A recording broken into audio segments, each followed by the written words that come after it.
que se va a discutir el día de hoy es de abordajes quirúrgicos en fracturas diaficiarias de húmero. Mi nombre es José Quijada Mirabal, residente de cuarto año del posgrado universitario de traumatología y ortopedia del Hospital Central de San Cristóbal, Venezuela. Antes de describir dichos abordajes, debemos tener en cuenta la anatomía del húmero. El húmero es un hueso largo, el cual está constituido por dos epífisis, dos metáfisis y una diáfisis, el cual articula en su extremo proximal por la articulación glenumeral. Esta articulación es de forma semiesférica y está articulada con la cavidad glenoidea.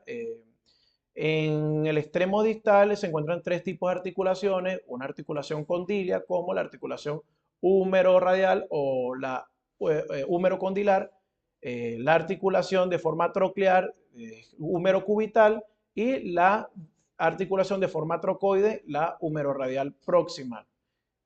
Guarda grandes estructuras anatómicas y óseas. Podemos describir el húmero en su borde posterior, que presenta una cara netamente posterior, donde se van a presentar ciertos reparos anatómicos, en este caso musculares, como el tríceps braquial en sus tres porciones, y van a discurrir reparos anatómicos nerviosos, en este caso el nervio radial, que eh, discurre por el canal de torsión. Es un canal muy importante porque existen lesiones asociadas a este tabique o septo intermuscular que se encuentra en esta zona. Empezando a describir los músculos, debemos tener en cuenta que los músculos del compartimiento anterior está constituido por el bíceps braquial. El bíceps braquial presenta dos porciones, o dos cabezas, una larga y una corta. La cabeza larga es la porción más lateral y su origen muscular se encuentra a nivel de la tubérculo supraglenoideo.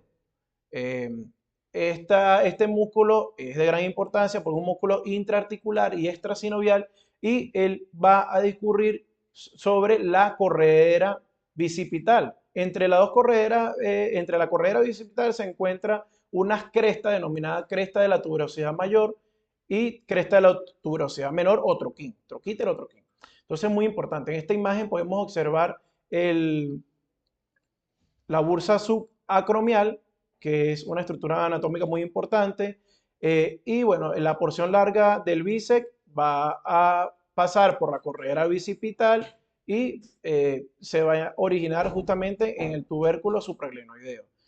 Tiene un potente estabilizador como el ligamento transverso, y su inserción, al igual que la porción corta del bíceps, es en la corredera bicipital del radio y tiene una extensión anterior hacia el extremo proximal del cúbito. En la porción corta del bíceps, su origen es a nivel de la apófisis coracoide. Este reparo anatómico es muy importante porque aquí se insertan los músculos del tendón conjunto, como la porción corta del bíceps, el coracobraquial y el pectoral menor. Entonces, estos son los músculos del compartimiento anterior en su cara más superficial. Aquí podemos visualizar cómo se origina la porción larga del bíceps. Es un gran estabilizador y un potente músculo en cual su función es la supinación del antebrazo y la flexión del antebrazo sobre el brazo. En esta imagen profunda podemos visualizar el músculo coracobraquial más proximal y el músculo braquial anterior. En el músculo coracobraquial, como ya mencioné anteriormente, se es parte del tendón conjunto, se origina en la apófisis coracoide y se inserta en el labio interno, en toda la diáfisis, en la cara anterior, el labio interno del húmero. Este músculo es de gran referencia porque se le denomina el músculo perforado de Caserius. ¿Por qué? Porque justamente entre su cara anterior y más proximal es perforado por el nervio musculocutáneo. Es un nervio de gran importancia porque este nervio es el que va a inervar toda la cara anterior, todo el compartimiento anterior de los músculos del brazo. A su vez, también podemos visualizar, existe un corte aquí a nivel del deltoide, justamente en la deltoidea. Por debajo de ese reparo anatómico de la deltoidea se encuentra el músculo braquial anterior. este músculo es de gran importancia porque también es un potente flexor del brazo y que su inserción es justamente a nivel del labio interno y anterior del extremo proximal del cúbito. En su región o en su cara posterior podemos visualizar los músculos del tríceps braquial. La porción larga del tríceps braquial como referencia o reparo anatómico es que él se va a originar en el tubérculo infraglenoideo, a diferencia de la porción larga del bíceps que se origina en el tubérculo supraglenoideo. Entonces son reparos anatómicos de gran importancia, presenta 3 porciones y se va a insertar justamente en el borde superior del olecrano que forma parte del cúbito. Aquí podemos visualizar otras estructuras anatómicas, podemos visualizar el paquete vasculonervioso y cómo justamente en el cuello quirúrgico, una zona muy importante, ya que es una área de menor densidad ósea donde ocurren, por eso se le denomina cuello quirúrgico, se encuentran las arterias circunflejas anterior y posterior que van a dar una gran irrigación en la cabeza y el cuello humeral. También se presentan otros reparos anatómicos, cuello anatómico, que no lo podemos visualizar porque hay un reforzamiento de la cápsula y los ligamentos subyacentes.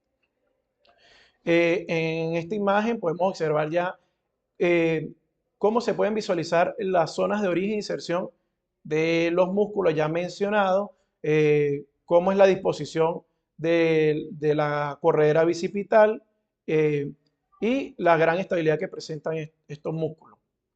Este es un corte axial donde podemos visualizar el húmero con todo su paquete vasculonervioso y que es de una forma en la diáfisis de forma primática. Debemos tener en cuenta que el húmero en su extremo proximal es de forma esférica o semiesférica, en el extremo diafisiario es cilíndrico y en el extremo distal es de forma plana.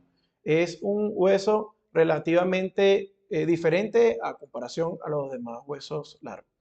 En cuanto a la posición del paciente, debemos primero visualizar y eh, ver qué tipo de abordaje podemos ofrecerle al paciente, depende del grado de lesión. Estamos hablando de fracturas diaficiarias de húmero, pero depende del abordaje. El abordaje se va a decidir, depende del tipo de fractura y de la personalidad de la fractura que presente el paciente que vamos a tratar. En este caso, debemos tener en cuenta que los criterios quirúrgicos en una fractura diaficiaria de húmero es un acortamiento mayor a 30 centímetros, perdón, 3 centímetros, 30 milímetros, un varo o valgo de 30 grados y un desplazamiento anteroposterior de 20 grados. A pesar de que no es un hueso de carga, bueno, debemos tener en cuenta que no tolera rotaciones o mal rotaciones. Se puede colocar el paciente de cúbito supino en posición de silla de playa y este primer abordaje, un abordaje MIP, un abordaje anterior descrito por Livani y Belangero, el cual realizaron estudios y se realizan dos portales, un portal distal, la incisión es de 3 centímetros a 4 centímetros proximal al pliegue del codo, el pliegue anterior del codo, y debemos tener en cuenta de no lesionar estructuras anatómicas como el músculo braquial anterior y parte de una rama sensitiva denominada la rama del nervio, cutánea lateral del nervio radial. Es muy importante realizar dos portales, un portal tanto distal como proximal, y el doctor Livani y el doctor Belangero describieron este abordaje y se realizaba una osteosíntesis definitiva respetando el foco de la fractura, ya que no se respetaba la biología del foco fracturario. Realizaban dos portales y realizaban un túnel extraperióstico y realizaban un principio biomecánico de puente con una placa LCSP de 10 a 12 orificios, el cual los resultados fueron satisfactorios y presentaron a los pacientes una gran tasa de consolidación ósea. También existen otros abordajes, denominado el abordaje del tobicipital. También se puede realizar un abordaje, una portal más anterior o más lateral, depende de cómo sea la fractura y cómo se decida abordar el cirujano en este caso. Los reparos anatómicos en el extremo proximal, en el portal más proximal, es evitar la lesión de la vena cefálica, que esta vena discurre por el surco deltopectoral y debemos visualizar los reparos anatómicos como el músculo del pectoral mayor y la porción corta del bíceps. Aquí podemos observar en la imagen cómo se realiza, se profundiza esta disección por plano, se realiza con una legra o con un dispositivo que realiza un legrado del aporte extraperióstico sin lesionar el periósteo, que aporta una gran vascularidad en el hueso. Pues debemos evitar daño, el menor daño posible de las partes blandas. Y la colocación de una placa, en este caso es una placa LCP con agujeros Convic, el cual respeta mayormente la biología del foco fracturario. Tenemos que evitar lesión del nervio radial. Debemos tener en cuenta que en el extremo proximal este paquete vasculonervioso más nervioso del nervio radial pasa hacia medial, discurre por el canal de torsión hacia posterior, y en el extremo distal ya es un nervio netamente que pasa lateral. Entonces debemos tener en cuenta, claro, la anatomía. En esta imagen podemos observar que no se respeta bien el reparo anatómico a nivel del portal proximal, y puede existir una lesión del nervio circunflejo axilar, porque no se está respetando el principio vascular de preservar la vascularidad justamente en el cuello quirúrgico.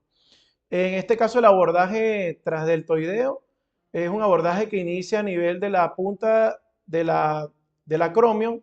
Se debe tener aproximadamente una incisión de 5 centímetros y se debe dejar un receso de aproximadamente de 2 a 3 centímetros, porque en este receso es donde discurre el nervio axilar. El nervio axilar, él discurre de forma transversal a esta línea o esta incisión. Entonces, se puede lesionar de forma iatrogénica. Con respecto al nervio axilar, aquí podemos ver otras imágenes ilustrativas de este nervio. Y aquí tenemos los reparos anatómicos en el punto A y el punto B, cómo se debe realizar la incisión, una incisión transdeltoidea. Cómo se dibuja también otra vez la porción del nervio axilar, la incisión. Posteriormente podemos visualizar parte del supraespinoso, músculo que se origina a nivel de la tuberosidad mayor y forma parte de los músculos estabilizadores del hombro y del manguito rotador, y cómo se realiza el deslizamiento de la placa. En este caso, una placa filo larga. Aquí no se le realiza en esta imagen un premoldeado de la placa. Se utiliza también para fracturas diaficiarias. Se puede utilizar bajo disposición ortogonal, depende de cómo lo requiera el cirujano. Y se puede visualizar también los portales que se realizan para la colocación de esta placa y la disposición del implante. Podemos ver la disposición del implante aquí, como se realiza un principio biomecánico de compresión interfragmentaria con tornillos de 3.5 milímetros y un principio biomecánico de protección con una placa LSP, respetando la biología la mayor parte de la biología osteomuscular. Y aquí podemos ver una disposición ortogonal con un premoldeo de la placa previamente, teniendo en cuenta los reparos anatómicos. En esta imagen también podemos observar cómo pasa el nervio cutáneo lateral radial y cómo se dispone la placa entre el músculo braquial, cómo en su forma prismática debe estar adosada la placa al tejido óseo. En el abordaje posterior tenemos gran variedad de abordaje posterior. Este abordaje se utiliza mayormente si existe una lesión o una lesión nerviosa periférica, ya sea del nervio radial. Si existe un atrapamiento en el septo intermuscular, denominada la fractura o lesión de Holsten-Lewis. Es una lesión que no es común, pero si el paciente presenta este tipo de lesión, lo ideal es realizar un abordaje o transtricipital o paratricipital, visualizar el nervio radial, el estado del nervio radial. Si se encuentra atrapado por un septo intermuscular o por por una, entre el foco de la fractura, liberar este nervio y posteriormente realizar la osteosíntesis definitiva, colocar la placa por debajo del nervio radial. En esta imagen podemos observar que el paciente debe estar en decúbito prono o decúbito lateral, como se sienta mejor familiarizado el cirujano en la posición quirúrgica, con una flexión del codo de 90 grados y que, bueno, este abordaje puede ser transtricipital desde la punta del olecrano, depende del trazo de la fractura, puedes utilizarlo de 12 a 14 centímetros, teniendo en cuenta el canal de torsión donde se encuentra ubicado y evitar no lesionar este nervio o liberarlo. Realizamos una disección por plano, llegamos al tríceps braquial y realizamos una disección entre este tabique intermuscular. Vamos a visualizar el paquete nervioso, realizamos una separación del paquete nervioso, vemos cómo se encuentra el epineuro, las capas del nervio, si hay contusión, si hay una lesión, si existe el atrapamiento o no. Realizamos una protección de este paquete y empezamos a realizar nuestra osteosíntesis definitiva. En el abordaje posterior paratricipital, como lo estoy describiendo, podemos realizar dos ventanas, tanto una ventana radial o una ventana cubital. Este abordaje fue descrito por Herwin, que describe que sin necesidad de lesionar el tríceps braquial, podemos tener una mejor visualización sin necesidad de dañar o lesionar tanto las partes blandas. Debemos referir la porción corta o larga del tríceps braquial, depende si hacemos una ventana radial o cubital y tenemos una mayor exposición ósea. No vamos a hacer una tenotomía del tríceps braquial y vamos a evitar una mayor recuperación en estos pacientes con este tipo de abordaje empleado. Se puede realizar una ventana cubital, evitando lesión del nervio cubital, y existen abordajes anterolaterales que también están descritos por la O, pero que no son tanto tomados en práctica porque son abordajes extensos anteriores que tienen mayor riesgo de lesión vasculonerviosa y que debemos tener eh, un, un alto estudio en este tipo de abordaje. Se describe el abordaje según Henry, es similar al abordaje anterior del antebrazo, pero este es extendido en compartimiento anterior del brazo y este abordaje es un abordaje en forma de S que va desde la cara anterior del deltoide hacia el pectoral mayor, justamente pasando por el surco deltopectoral. Debemos evitar la lesión de la vena cefálica y evitar lesión de también los compartimientos posteriores como el músculo braquial anterior y coracobraquial. Se realiza de disección por plano y vamos a visualizar este tipo de estructuras anatómicas. Podemos realizar una tenotomía parcial del deltoide para tener mayor exposición del tejido óseo y podemos proceder a este abordaje. Es un abordaje no muy recomendado porque es un abordaje muy extenso y hay que tener más preparo en este abordaje quirúrgico.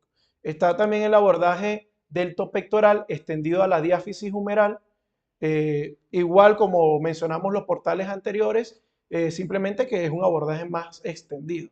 Aquí podemos visualizar todos sus componentes vasculonerviosos y cómo discurre el nervio radial por el canal de torsión.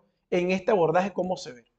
Existen abordajes laterales, no son abordajes muy recomendados, son abordajes de difícil manejo. Sin embargo, se puede utilizar para fracturas diaficiarias bajas y se puede evitar lesión de este compartimiento anterior y posterior, porque debemos recordar que en esa zona no hay músculos, pero se encuentra la rama cutáneo lateral del nervio radial. Entonces vamos a, a lesionar este tipo de rama y no es muy conveniente este tipo de abordaje. Aquí podemos ver la disección por plano y cómo se visualizan estas estructuras anatómicas en su porción más profunda.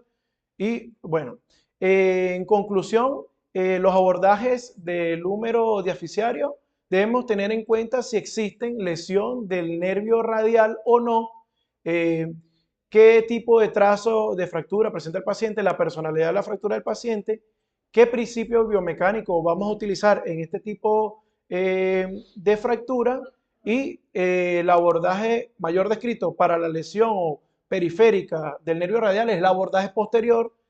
Si queremos preservar el ecosistema fracturario, se realiza un abordaje anterior mínimamente invasivo descrito por Livani Belangero. Y si queremos realizar una reducción anatómica eh, funcional, porque recordamos que es un hueso diaficiario, no hay una lesión o una fractura de la superficie articular, pues podemos realizar una reducción anatómica, funcional, perdón, realizando un abordaje amplio, viendo el foco de la fractura y realizando osteosíntesis definitiva. Esta es la bibliografía de lo cual fue extraído este material, este contenido académico. Y bueno, Ok. Mi nombre es Rebeca Chacón, residente de segundo año del posgrado de Traumatología y Ortopedia del Hospital Central de San Cristóbal en Venezuela. Y como tema a tratar el día de hoy, vamos a hablar sobre la pseudoartrosis como complicación de las fracturas diaficiarias de húmero. Como objetivo principal tenemos que las fichas del día de hoy se van a enfocar en el tratamiento de las pseudoartrosis complejas por fracturas de húmero y su enfoque quirúrgico con injerto óseo de peroné no vascularizado. Como primera ficha tenemos que este caso es una ficha en la cual el paciente presenta 9 años con una no unión por fracturas humerales complejas que se trató con una técnica de osteogénesis por distracción. Este caso está reportado para un reporte de caso y una revisión de la literatura. Entonces, en este caso se trata de un paciente masculino de 69 años de edad, el cual presenta ya como complicación 9 años con una pseudoartrosis de húmero, el cual esta pseudoartrosis pues representa entre el 2 y el 10% de los pacientes sometidos a cirugías por fracturas humerales. Las fracturas de húmeros con pseudoartrosis generalmente suelen dar complicaciones y entre ellas clínicamente se van a presentar con dolor, discapacidad prolongada que conlleva a una reintervención quirúrgica, baja actividad laboral en vista de pues el dolor y deterioro en su calidad de vida. Las pseudoartrosis de húmero van a estar asociadas a numerosos factores, entre ellos el alcoholismo, el tabaquismo, asociados a medicamentos y asimismo también va a ir asociado a las técnicas quirúrgicas que se realizan en el proceso de la fractura de húmero. En este caso, el paciente presenta 9 años con una pseudoartrosis hipertrófica, el cual se trató con una osteogénesis por distracción. Este paciente como tal hicieron el retiro en un primera instancia, el retiro del material de osteosíntesis con el cual se había fijado, colocaron un tutor para hacer la distracción y sin embargo este paciente presentó como complicación ante esta intervención quirúrgica una parálisis del nervio radial con caída de la muñeca y obstrucción de la extensión del pulgar y los dedos más de 135 días después de su acto quirúrgico. Estas complicaciones están asociadas a este tipo de fracturas en vista de pseudoartrosis, en vista de que pues la pseudoartrosis, por lo menos en este paciente, fue una pseudoartrosis diaficiaria baja en el cual, pues, en este caso tenemos allí el canal de torsión por donde discurre el nervio radial y pues una de las complicaciones que se pueden obtener es la lesión del mismo. La pseudoartrosis humeral con pérdida ósea significativa o acortamiento es un problema clínico poco común, pero es muy complejo, el cual pues debe ser tratado de manera quirúrgica. Sin embargo, en este caso, el paciente presentó una mejoría clínica y una evolución radiológica satisfactoria, logrando que esa distracción ósea se completara, se logró la consolidación de la pseudoartrosis del foco de fractura, obteniendo posteriormente a su tratamiento de la pseudoartrosis, que también pues hubo que reintervenirlo eh, para reparar el nervio radial. Posteriormente, con el tiempo, fue mejorando su clínica neurológica y actualmente, pues el paciente presenta una movilidad activa en todos sus rangos articulares. La osteogénesis por distracción ofrece un procedimiento o es un procedimiento de rescate viable en este problema clínico, que es inusual y a menudo complejo. Sin embargo, cuando se produce una parálisis del nervio radial durante la osteogénesis por distracción, las transferencias tendinosas del antebrazo pueden tener un buen efecto clínico, como fue en este caso con este paciente. Tenemos que pues en las fracturas de húmero generalmente no suelen dar una complicación como la pseudoartrosis. No es algo común, como lo comenté anteriormente. Sin embargo, no podemos desestimar esto porque es posible generar una pseudoartrosis de húmero. Hay estas complicaciones, revisando la literatura, pues no es algo que sea comúnmente estudiado y no se consigue en la revisión tantos artículos ni tantas revisiones publicadas, porque es algo que se produce poco. Sin embargo, en este caso, con este paciente, se obtuvo un buen beneficio y una recuperación estable y una buena recuperación para el paciente. Asimismo, tenemos otro artículo sobre el tratamiento de la pseudoartrosis con peroné no vascularizado como tratamiento del mismo. Este es un metaanálisis y una revisión sistemática. Este tiene como tratamiento, el objetivo es lograr la unión del húmero, de la diáfisis humeral, junto con la corrección de las deformidades y proporcionar así al paciente una extremidad superior funcional. En este caso se estudiaron diversos artículos, más de 5 artículos, en el cual se trataba de 120 pacientes, los cuales contenían o presentaron complicaciones de las fracturas diaficiales de húmero con pseudoartrosis.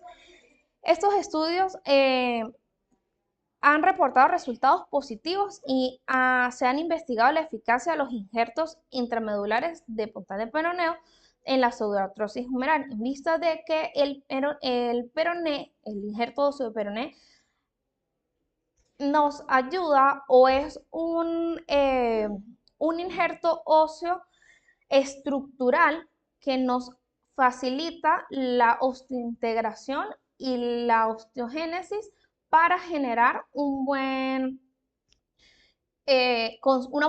llevar a una buena consolidación en este efecto.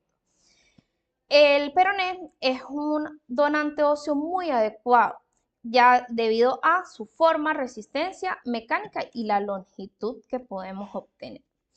Como dije, se incluyeron 5 estudios con 102 pacientes. 94 pacientes de estos lograron la consolidación ósea con injerto óseo de peroné vascularizado. El injerto de peroné vascularizado es un excelente ayudante en la fijación interna de las fracturas diaficiarias de húmero sin unión. Bueno, para mí estos dos temas pues son importantes en vista de que en nuestro servicio se han presentado pacientes con pseudoartrosis de húmero y las cuales se ha realizado la cura de la pseudoartrosis y se ha aplicado el injerto óseo de peroné, obteniendo un resultado significativamente positivo para el paciente. A pesar de que no hay muchas bibliografías, no hay muchos estudios de estos eh, eh, tratamientos, los pocos casos que se han reportado, que se han podido reportar, han sido beneficiosos y han mostrado una resolución positiva para el paciente. Esa es la bibliografía actual. Son estudios actuales, uno del 2022 y uno del 2024. Gracias. ¿Ya? Mi nombre es Jason Espinel, residente de primer año del Servicio de Traumatología y Ortopedia del Hospital Central de San Cristóbal, Venezuela. A continuación, hablaremos un poco sobre las complicaciones de las fracturas diaficiarias de húmero. En este caso, traje una ficha a acotar sobre una fractura patológica debido a la enfermedad de Payet. Los objetivos a tratar en este tema sería conocer un poco sobre la enfermedad de Payet, sus complicaciones de las fracturas de húmero y asfixiaria y la mejor conducta terapéutica a seguir en este tipo de fracturas y en este tipo de enfermedad. Para hablar un poco, la enfermedad de Payet es un trastorno óseo que se caracteriza por la aceleración de la remodelación ósea causando huesos gruesos y débiles, generalmente en fémur, cadera, pelvis, columna y tibia. Fue descrita por primera vez por el médico anatomopatólogo Sir James Payet, que no solamente describió o descubrió la enfermedad ósea de Payet, sino además tuvo varios eh, aportes hacia la ciencia médica, como el descubrimiento de la enfermedad de Payet del pezón en patologías de mama, enfermedad de Payet anogenital, osteitis deformante, propiamente dicha la enfermedad de Payet del hueso, la trombosis venosa axilar, como el síndrome de Payet-Coulter, y el tumor dismoide, además de la necrosis ósea avascular como la enfermedad de Cunin. A continuación hablaremos un poco sobre la fractura asfixiaria de húmero en un paciente con enfermedad de Payet a propósito de un caso. Esto fue un paciente masculino de 86 años de edad diagnosticado con enfermedad de Payet tratada solamente con vitamina D. Posteriormente, el paciente a caída de su propia altura presenta dolor, deformidad y limitación funcional del antebrazo derecho. Fue llevado a su centro hospitalario más cercano, donde, previa clínica ya descrita, indican estudios radiográficos de húmero, AP y lateral panorámica, donde evidencian no solamente foco fractuario de la diaficiario, sino además connotan que hay un hueso engrosado de corticales débiles y aparte de eso se aprecia esclerosis ósea a nivel de las corticales, motivo por el cual indican resolución quirúrgica con un enclavado endomedular con clavo bloqueado de húmero. Posteriormente, este tipo de cirugía fue bajo una reducción abierta y no solamente necesitaron una incisión muy larga debido a la tensión de los bordes de, de, de, lo- de lo- de los músculos, sino que en vista de la fragilidad ósea ameritaba un, un tratamiento más delicado y tan, no tan débil, pues, por decirlo así. En primera instancia, el paciente fue tratado con una placa anatómica de húmero distal y en vista de controles por consulta externa, el paciente fue tratado en 3 oportunidades. En el último control, el paciente refiere dolor a nivel diaficiario, nuevamente en el foco de fractura, y connotan que el implante fue rechazado totalmente. Eso fue antes del enclavado. Ellos habían tratado con una placa anatómica. No hay un registro radiográfico, pero ellos describen que la placa fue insuficiente ya que se fatigó y se fracturó, no solamente refracturó el hueso, sino que además también fatigó la placa y se partió. Posteriormente ellos deciden el enclavado endomedular y En conclusión, ellos aportan que el enclavado intramedular es una buena opción terapéutica para las fracturas diaficiales humerales en pacientes con no solamente enfermedad de Payet, sino en un hueso patológico, en vista de que el bloqueo con placa es totalmente insuficiente y cuando son bloqueados, en este caso, el paper describe que dañaron mucho más las corticales óseas y por eso decidieron el enclavado endomedular. Trae una acotación, otro estudio en complicaciones de la fractura diaficiaria de húmero en pacientes no patológicos y como objetivo de este paper es conocer qué hacer ante las posibles complicaciones intraoperatorias en pacientes no patológicos. Un estudio de la misma revista Sociosumacot describe un paciente de 29 años de edad sin antecedentes médico-quirúrgicos, el cual es fumador con un índice de un paquete de cigarrillos diarios. El paciente sufre un traumatismo directo, caída de su base de sustentación, presentando clínica de deformidad, dolor y limitación funcional de brazo derecho, por lo cual indica estudios radiográficos donde evidencian la fractura diaficiaria baja de húmero izquierdo, para lo cual ellos indican resolución quirúrgica con un plaqueado, una placa LCP para húmero. Posteriormente, el paciente, 4 semanas a su acto quirúrgico, presenta una caída de su base de sustentación y vuelven a hacer estudios radiográficos donde evidencian una fatiga del material de osteosíntesis, por lo cual ellos indican un nuevo procedimiento quirúrgico para resolución para una extracción de la placa y enclavado endomedular con clavo bloqueado de húmero. Además, trae una ficha de la CoreaMed donde ellos dicen que en un 90% de este tipo de complicaciones de fatiga de material de osteosíntesis presenta alteraciones del nervio radial, ya que el paciente presentó una neuropraxia del nervio radial caracterizada por la nueva deducción del pulgar y la pérdida de la sensibilidad en el pliegue, en el punto epicrítico para el nervio radial, que es entre el pulgar y el índice.